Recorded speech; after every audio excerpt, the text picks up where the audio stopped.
Hello दोस्तों, मेरा नाम है स्नेहा चतुर्वेदी। मैं अपने यूट्यूब चैनल स्टडी विद चतुराई में आपका स्वागत करती हूँ। जैसे कि थंबनेल से ही आपको पता चल गया होगा, आज का हमारा टॉपिक है इंट्रोडक्शन ऑफ अस्थमा। इसमें हम अस्थमा के इंट्रोडक्शन के बारे में बात करेंगे, उसके सिम्टम्स के बारे में बात करेंगे, उसके टाइप्स के बारे में और उसकी पैथोफिजियोलॉजी के बारे में बात करने वाले हैं।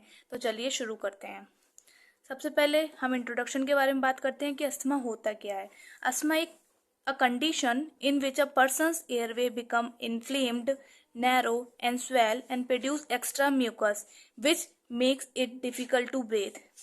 अस्थमा एक कंडीशन होती है जिसमें किसी भी व्यक्ति का जो एयरवे होता है, जिससे जो है एयर हमारी पास होती है। एयरवे का मतलब होता है जहाँ से एयर हमारी पास होती है, वो क्या हो जाते हैं, इन्फ्लेम्ड मतलब इन्फ्लामेशन हो जाती है उसमें, वो नैरो हो जाते हैं, मतलब उनका जो साइज होता है वो हमारा छोटा हो जाता है। जैसे कि एयरवे अगर हमारा बड़ा था तो वो हमारा उसका जो साइज होता है वो हमारा छोटा हो जाता है, जिसकी वजह से हमारी जो है बहुत कम अमाउंट में एयर जो है हमारी पास हो पाती है और वो स्वेल हो जाते हैं और प्रोड्यूस करते हैं एक्स्ट्रा म्यूकस। अगर हमारे एयरवेज में एक्स्ट्रा म्यूकस प्रोड्यूस होगा तो जो एयरवे का साइज है वो हमारे क्या होने लगेगा, वो छोटा होने लगेगा, क्योंकि उसमें बाकी साइड्स में क्या होने लगेगा, म्यूकस डिपॉजिट हो जाएगा, जिसकी वजह से उसका साइज जो हमारा डिक्रीज हो जाएगा और जिसकी वजह से हमें क्या होने लगेगी, डिफिकल्टी होने लगेगी सांस लेने में। तो यही होता है हमारा अस्थमा।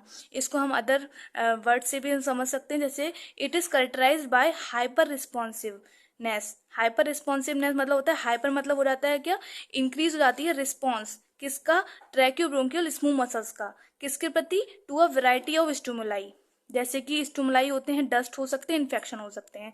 ऐसा समझिए, अगर कोई हमने कोई डस्ट इनहेल करी, डस्ट हो सकती है हमारी, एलर्जेंस हो सकते हैं, ये इन्फेक्शन है कोई, हमको एयरवे का कोई इन्फेक्शन अगर हो रहा है तो उससे जब हमारा वो इनहेल हमारे बॉडी के अंदर आता है तो क्या होता है, हमारे बॉडी में हाइपर रिस्पॉन्सिवनेस प्रोड्यूस होने लगती है। हाइपर रिस्पॉन्सिवनेस से क्या होता है, हमारे में एंटी बॉडीज प्रोड्यूस होने लगती हैं और जिसकी वजह से हमारे क्या होते हैं, मास सेल्स से क्या होते हैं, हमारे इन्फ्लामेटरी मीडिएटर्स निकलते हैं और जो हमारे क्या करते हैं, इन्फ्लामेशन करते हैं एयरवेज में।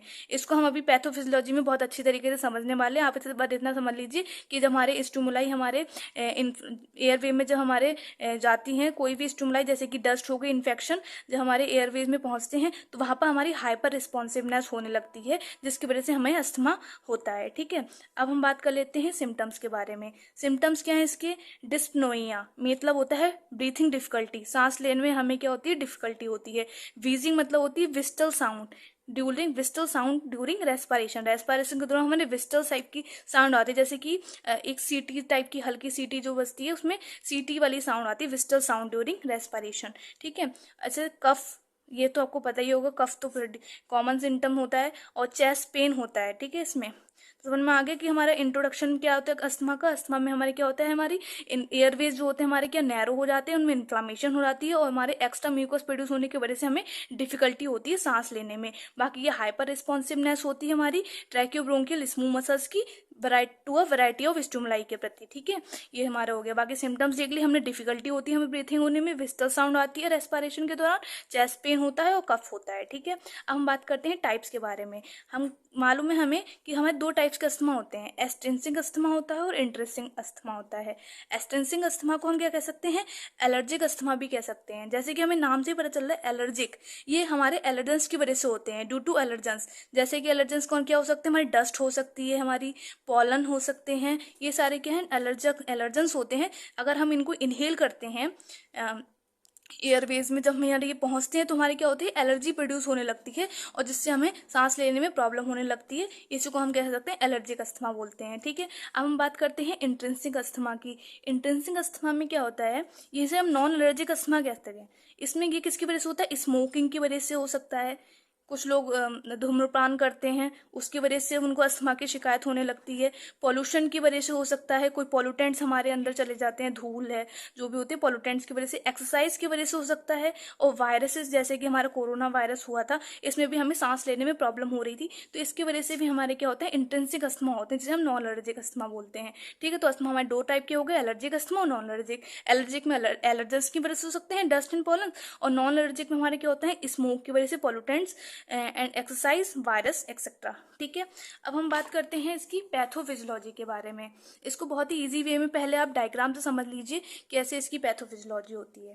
हमको मालूम है हमारे क्या बॉडी में, लंग्स में हमारी मास्ट सेल प्रेजेंट होती है। कहाँ पर, लंग्स में हमारी मास्ट सेल प्रेजेंट होती है। ये क्या करती है मास्ट सेल के अंदर क्या होते हैं, हिस्टामिन प्रेजेंट होते हैं, ल्यूकोट्राइन्स प्रेजेंट होते हैं, प्रोस्टाग्लैंडिन्स प्रोड्यूस होते हैं, और बहुत अदर टाइप के क्या होते हैं, इन्फ्लामेटरी मीडिएटर्स जो होते हैं हमारे क्या होते हैं, प्रेजेंट होते हैं मास्ट सेल के अंदर ही। ठीक है, अब मास्ट सेल्स में क्या होता है, इसके जो ऊपर जो होते हैं मास्ट सेल के, इसमें क्या होते हैं, ये क्या है, हमारी एंटीबॉडीज हैं। कौन सी एंटीबॉडी, आईजीई एंटीबॉडीज होती हैं, अटैच होती हैं मास्ट सेल से। मास्ट सेल्स में ये हमारे इन्फ्लामेटरी मीडिएटर्स हैं, और मास्ट सेल के जो ऊपर है हमारे क्या, कौन सी एंटीबॉडीज अटैच्ड है, आईजीई एंटीबॉडी अटैच होती हैं। ठीक है, अब यहाँ पर ये गोल गोल जो आप देख रहे हैं ना, ये जो इसके एंटीबॉडीज के ऊपर जो है, इसको हम कहते हैं एंटीजन। ठीक है, जब हमारा कोई भी हमारा एंटीजन जब हम इनहेल करते हैं, एंटीजन वो ही हो सकते हैं हमारे ट्रिगर फैक्टर जो हमने पीछे अभी पढ़े थे इंट्रिंसिक अस्थमा और एक्सट्रिंसिक अस्थमा में, जैसे कि डस्ट हो गया था, पॉलन हो गए थे, वायरस हो गए थे, कोल्ड था, एक्सरसाइज, इरिटेंट, कुछ भी हो सकते हैं। अगर हम जब उसे इनहेल करते हैं तो हमारे क्या होता है, जो कोई भी जब हमारी बॉडी में एलर्जन आता है तो हमारी आईजी एंटीबॉडीज जो होती हैं वो हमारी एक्टिवेट हो जाती हैं, प्लस का साइन होता है एक्टिवेट का। तो अगर हमारा कोई भी टाइप का एलर्जन हमारे बॉडी में जाता है तो हमारी आईजी एंटीबॉडीज स्टिमुलेट हो जाती हैं, जिसकी वजह से क्या होता है, हमारा जो एंटीजन और एंटीबॉडी जो थी, एंटीजन एंटीबॉडी में रिएक्शन होने जाती है। एंटीबॉडी ये आईजी एंटीबॉडी ही है, एंटीजन एंटीबॉडी में जब रिएक्शन हो जाती है तो हमारी जो डीग्रेनुलेशन होता है मास्ट सेल का, मास्ट सेल हमारी डीग्रेनुलेट होने लगती है। जब मास्ट सेल का डीग्रेनुलेशन होता है तो हमारे क्या होता है, रिलीज होने लगता है इन्फ्लामेटरी मीडिएटर्स का। जैसे कि ये डायग्राम में आपको दिख रहा होगा कि यहाँ पे जब हमारे इसका डीग्रेनुलेशन हुआ है मास्ट सेल का, तो हमारे ये हिस्टामिन जो ये हमारे ल्यूकोट्राइन्स और प्रोस्टाग्लैंडिन जो इन्फ्लामेटरी मीडिएटर्स हैं, इनका हमारा रिलीज होने लगा मास्ट सेल के अंदर से। जैसे कि इसमें लिखा हुआ है हिस्टामिन, ल्यूकोट्राइन्स और प्रोस्टाग्लैंडिन का रिलीज होने लगा, और जिसकी वजह से हमें अस्थमा होने लगा। अस्थमा का मतलब भी होता है ब्रोंको कॉन्स्ट्रिक्शन होने लगता है हमारा, और एयरवे में ऑब्स्ट्रक्शन होने लगता है, और म्यूकस की वजह से एडिमा भी हो जाता है। ठीक है, तो अब हम बात कर लेते हैं थोड़ा सा डायग्राम के बारे में। इसको डायग्राम से और अच्छे तरीके से समझने की कोशिश करते हैं। देखिए, जब हम सांस लेते हैं तो हमारे नाक से हम सांस लेते हैं और मुंह से सांस लेते हैं। तो हम जब नाक से सांस लेते हैं तो हमारे वो जो हमारे एयर होती है सबसे पहले कहाँ जाती है, नोज से होती हुई हमारी थ्रोट में जाती है, और थ्रोट के बाद वो कहाँ जाती है, हमारी ट्रैकिया में जाती है, लैरिंग्स जो होती है वो ट्रैकिया में पहुँचती है। अब देखिए यहाँ से देखिए आप, जब हमारी एयर जो है, जब हमारी O2 जो थी, जब हमारी ऑक्सीजन यहाँ पर पहुँची ट्रैकिया में, तो क्या हुआ, ये यहाँ से होती हुई हमारी कहाँ पहुंची, ब्रोंकाई में। ठीक है, ब्रोंकाई जब हमारी डिवाइड होती है तो हमारी ब्रोंक्यूल कहलाती है। ठीक है, जब हमारी ब्रोंकाई हमारी डिवाइड होती है तो हमारी ब्रोंक्यूल कहलाती है। और जो ब्रोंक्यूल के लास्ट में जो होते हैं, ये आप जो छोटे छोटे देख रहे हैं ना, ये हमारे क्या है, एल्वोलाई हैं। तो ब्रोंक्यूल के लास्ट में जो है वो हमारे एल्वोलाई होते हैं, और यहाँ से ही हमारे एल्वोलाई में क्या होता है, ये हमारे एल्वोलाई का फंक्शन जो होता है वो हमारा क्या होता है, ऑक्सीजन को हमारे ब्लड तक पहुँचाना, और ऑक्सीजन को ब्लड तक पहुँचाने का काम करते हैं, सप्लाई करते हैं। और जो कार्बन डाइऑक्साइड होती है उसको ब्लड से लेके आके हमारे लंग्स में लेके आते हैं, और लंग्स से हमारे बॉडी से बाहर निकालते हैं एयरवे के थ्रू। ठीक है, ठीक है, अब इसका काम यहाँ पर हमें नॉर्मल फंक्शनिंग हो गई। अब हम देखते हैं अस्थमा में क्या होता है। नॉर्मल फंक्शनिंग समझ में आ गई ना, ऑक्सीजन होती है ट्रैकिया से होती हुई लंग्स में होती हुई, जो हमारी ब्रोंकाई होते हैं उसमें जाती है, फिर ब्रोंक्यूल में जाती है, फिर हमारी एल्वोलाई में जाती है, और एल्वोलाई से थ्रू हमारी जो हमारी ऑक्सीजन है हमारी ब्लड में चली जाती है, और ब्लड के थ्रू हमारी क्या होती है, पूरी बॉडी में एंटायर ऑर्गन्स जो भी हमारे होते हैं सब में हमारी डिस्ट्रीब्यूट हो जाती है। क्योंकि हमारे हर ऑर्गन को, हमारे क्या कहते हैं, प्रत्येक सेल को हम कह सकते हैं कि हमें ऑक्सीजन की रिक्वायरमेंट होती है। तो ये हमारी लंग्स हमारे ब्लड के थ्रू पूरी बॉडी में हमारी ऑक्सीजन को सर्कुलेट करते हैं। ठीक है, अब क्या करना है, अगर हमारा अस्थमा हो रहा है तो वहाँ पे क्या हो रहा है, ये हमारी इसका थोड़ा जूम पार्ट देखिए आप, ये ब्रोंकाई को मैंने जूम करके दिखाया है यहाँ पर, ये देखिए आप। ठीक है, ये हमारी ब्रोंकाई है। ठीक है, ये हमारा ये गोल गोल, ये इसका यहाँ से मतलब एयर जो होती है हमारी एंटर करती है, ये पार्ट है, इस यहाँ से हमारी एयर एंटर करती है। अगर यहाँ पर एक्सेस म्यूकस का डिपॉजिशन हो जाए, यहाँ पर एक्सेस म्यूकस अगर डिपॉजिट हो जाएगा तो यहाँ पे एयर जो है एंटर नहीं कर पाएगी।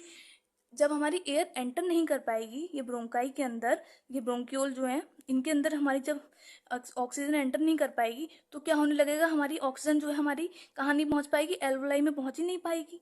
क्योंकि हमारी इसके ऑक्सीजन जो है हमारी ब्रोंकाई में पहुंचने के लिए उसको कहाँ से जाना पड़ेगा, ब्रोंक्यूल से। और ब्रोंक्यूल में क्या हो गया, हमारा एक्सेस म्यूकस का प्रोडक्शन हो गया, तो बहुत कम अमाउंट में ऑक्सीजन जा पाएगी हमारी एल्वलाई में, ठीक है, जिसकी वजह से हमारे क्या होगा, सांस लेने में हमें प्रॉब्लम होगी। तो यही हमारा होता है अस्थमा की पूरी पैथोफिजियोलॉजी। आई होप कि आपको वीडियो समझ में आ गई होगी। अगर वीडियो आपको अच्छी लगी हो तो आप वीडियो को लाइक कर दीजिएगा, चैनल को सब्सक्राइब कर लीजिए, ताकि ऐसी ही आपको वीडियो आपको मिल सके।